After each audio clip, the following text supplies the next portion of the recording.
कार्तिक मास व्रत कथा महात्म्य 14वां अध्याय। श्री हरि कृपा करें, श्रद्धा प्रेम बढ़ाए, तब उसको इस प्रकार धर्म पूर्वक राज्य करते हुए देख देवता क्षुब्ध हो गए। उन्होंने देवाधिदेव शंकर जी का मन में स्मरण करना आरंभ किया। तब भक्तों की कामना पूर्ण करने वाले शंकर जी ने नारद जी को बुलाकर देव कार्य की इच्छा से उनको वहां भेजा। शंभु भक्त नारद शिव जी की आज्ञा से देवपुरी में गए। इंद्रादिक सभी देवता व्याकुल हो शीघ्रता से उठकर नारद जी को उत्कंठा भरी दृष्टि से देखने लगे। अपने सब दुखों को कहकर उन्हें नष्ट करने की प्रार्थना की।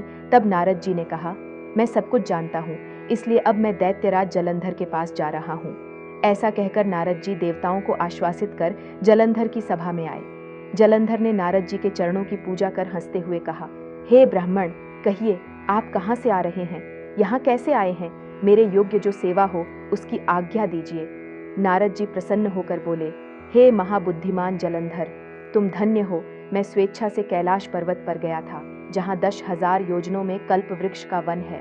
वहां मैंने सैकड़ों कामधेनुओं को विचरते हुए देखा तथा यह भी देखा कि वह चिंतामणि से प्रकाशित परम दिव्य अद्भुत और सब कुछ सुवर्णमय है। मैंने वहां पार्वती जी के साथ स्थित शंकर जी को भी देखा, जो सर्वांग सुंदर, गौर वर्ण, त्रिनेत्र और मस्तक पर चंद्रमा धारण किए हुए है। उन्हें देखकर मुझे बड़ा आश्चर्य हुआ कि इनके समान समृद्धिशाली त्रिलोकी में कोई है या नहीं।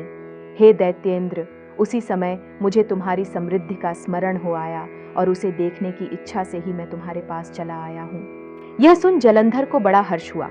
उसने नारद जी को अपनी सब समृद्धि दिखला दी। उसे देख नारद ने जलंधर की बड़ी प्रशंसा की और कहा कि निश्चय ही तुम त्रिलोकपति होने के योग्य थे।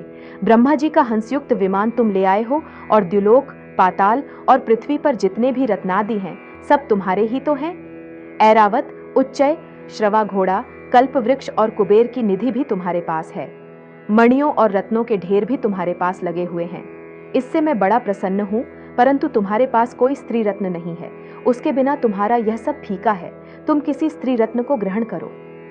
नारद जी के ऐसे वचन सुनकर दैत्यराज काम से व्याकुल हो गया। उसने नारद जी को प्रणाम कर पूछा कि ऐसी स्त्री कहाँ मिलेगी जो सब रत्नों में श्रेष्ठ हो।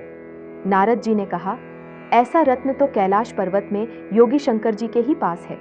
उनकी सर्वांग सुंदरी पत्नी देवी पार्वती बहुत ही मनोहर हैं। उनके समान सुंदरी मैं किसी को नहीं देखता। उनके उस रत्न की उपमा तीनों लोकों में कहीं नहीं है।